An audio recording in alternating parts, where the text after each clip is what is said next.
Hello everyone, welcome to Retropolis, where I dive deep into the world of retro gaming. My name is Nathan, and I probably have AIDS. This show is all about classic games, and therefore I'm here to review them. As I said, there's an entire world of them, so trying to decide on one was really hard. I had a whole list of them to look into, but one really stood out for me, and that was Wayne's World on the Super Nintendo.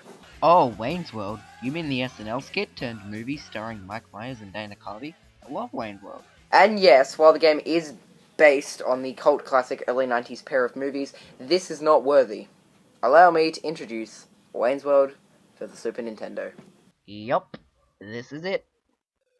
So for those of you who haven't worked it out yet, you play as Wayne trying to save Garth throughout the game. While it seems like it should be good, it's not. While the game is at least playable, unlike some games, Cough Cough Ninja Turtles for the NES, Cough Cough, it's nothing close to what it should be. Don't get me wrong, this isn't the only terrible game based on the movie franchise. Oh no, I could go on for hours about bad movie games, Cough Cough, Fetch's Quest.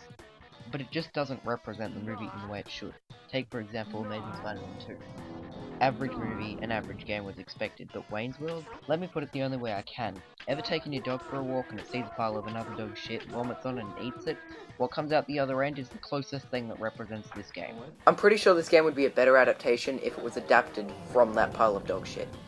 There's just so many tiny little things wrong with this game. For example, the absolutely terrible usage of the dialogue from the film. There are points in the game where it splices two completely different words to make one sentence. You cannot do that. You are not God.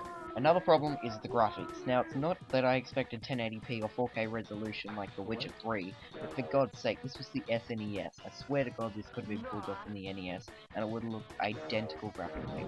Another thing is that the enemies are instruments. Case closed. The weirdest thing though is that they also released an NES version and Game Boy version the same year. And the SNES one is the worst. It is worse than a black and white Game Boy game.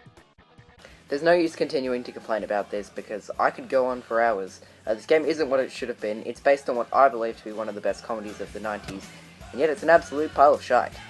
Terrible graphics, terrible gameplay, terrible voice acting or use of dialogue from the film, and it's just an all-round terrible ball of dog shit. It's so bad. Anyway, I think that's all I've got time for. Tune in next week, I'll do another Retropolis, and also make sure you tune in this weekend for the Goddamn Internet Twitch stream. So that's on the Goddamn Internet Twitch. We'll tweet out or comment on this video when it's about to start, or maybe even put out a video on YouTube before it's about to start. So make sure you tune in for that.